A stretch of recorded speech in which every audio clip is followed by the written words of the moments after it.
Á vinnumarkaði sem tekur örum breytingum mikilvægt að færni til starfa sé sýnileg og staðfest.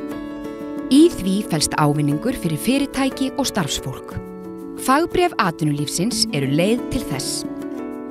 Með fagbréfi atvinnulífsins fær starfsmaður staðfestingu á sinni færni og fyrirtæki yfirsýn yfir færni starfsfólks. Í framhaldinu verður uppbygging á færni markvissari, starfsþróunarmöguleikar sýnilegri og starfsmannasamtöl árangursríkari.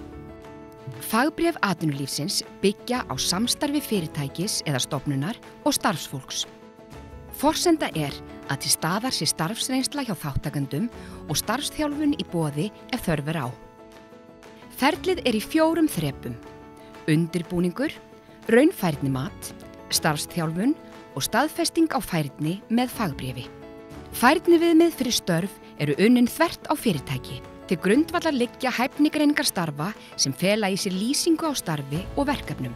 Þannig verða til matslistar fyrir starfið. Fagbréf atvinnulífsins eru afrakstur samstarfs Samtaka atvinnulífsins og Alþýðusambands Íslands. Fræðslumiðstöð atvinnulífsins, sem í eigu aðila vinnumarkaðarins, hefur það hlutverk að tryggja gæði, viðurkenna ábyrgðaraðila fyrir framkvæmd, þjálfa fagaðila og gefa út fagbréf.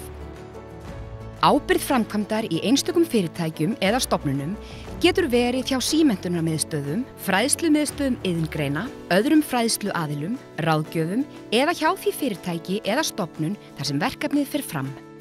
Ábyrgðaraðili tryggir að gæðakröfum sé fylgt. Fyrirtæki geta verið í samstarfi framkvæmd fyrir sambærileg störf. Fyrirtæki geta nýtt rétt sinn úr starfsmenntasjóðum, samkvæmt reglum einstakra sjóða, til að kosta ferlið.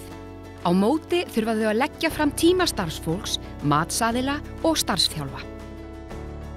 Sjóðir sem hafa samþykkt greiðsluþátttöku vegna fagbréfa atvinnulífsins eru Starfsmenntasjóður verslunar og skrifstofufólks, Starfsmenntasjóður verslunarinnar, Landsmennt, Starfsafl. Frekari upplýsingar hægt að nálgast á heimasíðu fræðslumiðstöðvar atvinnulífsins og á vefgátt starfsmenntasjóða 8.